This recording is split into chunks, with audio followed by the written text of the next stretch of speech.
now that we have reviewed all the content existed and featured in the Central Asia Water and Energy Data Portal, we now propose some practice time. I hope you will enjoy this little challenge reviewing on using all the content of the portal.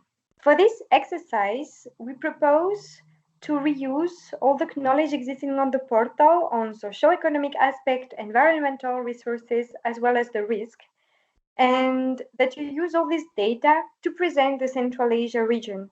Tell your story about the region. The overall duration for this exercise is expected to be around 45 minutes, so be ready.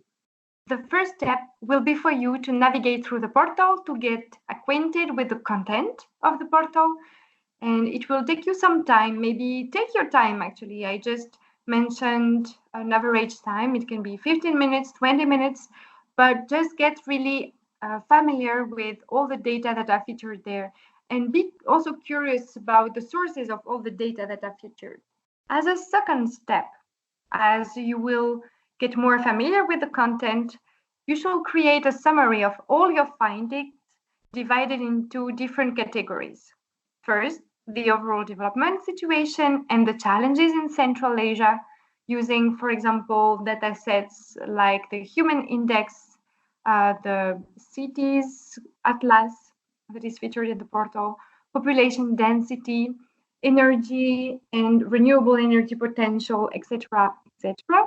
Continuing with the second step, you can make another summary about the environmental resources situation in the region, and it concerns water resources in general, what is the status of forest in the region, air quality, but also water resources quality, etc., etc.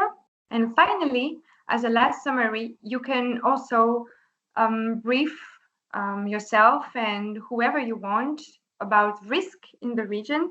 It might concern disaster risk management, about climate, glaciers, floods, etc., that exist in the region. As a third step, you should summarize all these small reports in a presentation. For this, you should use or PowerPoint, integrating some screenshots of the portal, but you can also record your report using Windows Capture Mode, and for this you have to click on Windows G and then save your recording into your download files. And this will be a very interactive version of how to present the Central Asia region on all these aspects and challenges. So we wish you good luck for this challenge, and we hope that you will enjoy the navigation through our portal and find all the datasets featured in there useful. Thank you.